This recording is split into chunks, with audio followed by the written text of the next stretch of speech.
తన తండ్రిని కొడుకు అడిగిన ఒక సందేహం.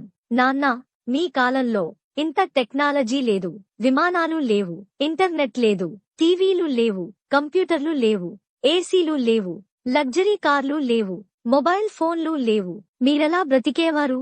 దానికి ఆ తరము తండ్రిగారు ఇచ్చిన ఆన్సర్: మీ తరమువారు ఈ రోజుల్లో ఎలాగైతే ప్రార్థన లేకుండా, మర్యాద లేకుండా, ప్లానింగ్ లేకుండా, క్రమశిక్షణ లేకుండా, పెద్దల ఎడల గౌరవం లేకుండా, మన చరిత్రపై అవగాహన లేకుండా, కుటుంబ విలువలపై ఏమాత్రం పట్టింపులు లేకుండా, ఏ మోరల్స్ లేకుండా రోజులు ఎలా గడిపేస్తున్నారో, మేము ఆ మోరల్స్ అన్నీ పాటిస్తూ ఆనందముగా జీవించాము. మేము మీలాగా వాహనం నడిపేటప్పుడు హెల్మెట్ ధరించలేదు. పాఠశాల వేళలు అయినా తరువాత చీకటి పడేదాకా ఆడుకున్నాము.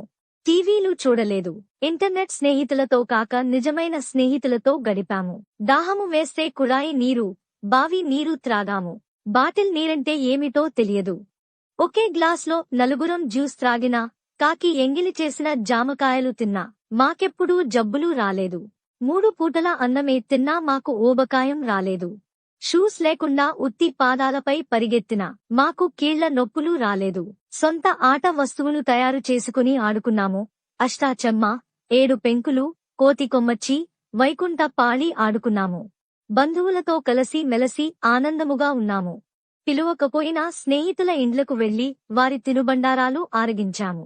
మావి బ్లాక్ అండ్ వైట్ ఫోటోలే అయినా వాటి వెనుక ఎన్నో మధుర స్మృతులు. బహుశా మా తల్లిదండ్రులు చెప్పినది ఆచరించిన చివరి తరం మేమే. మా వారసులు శాసించినది పాటించే మొదటి తరము మాదే కావచ్చు. అయినప్పటికీ మీ యాంత్రిక జీవితానికి యథాశక్తి సహాయపడుతున్న వాళ్లము. మేము ఒక లిమిటెడ్ ఎడిషన్ మోడల్స్ లాంటి వాళ్లము.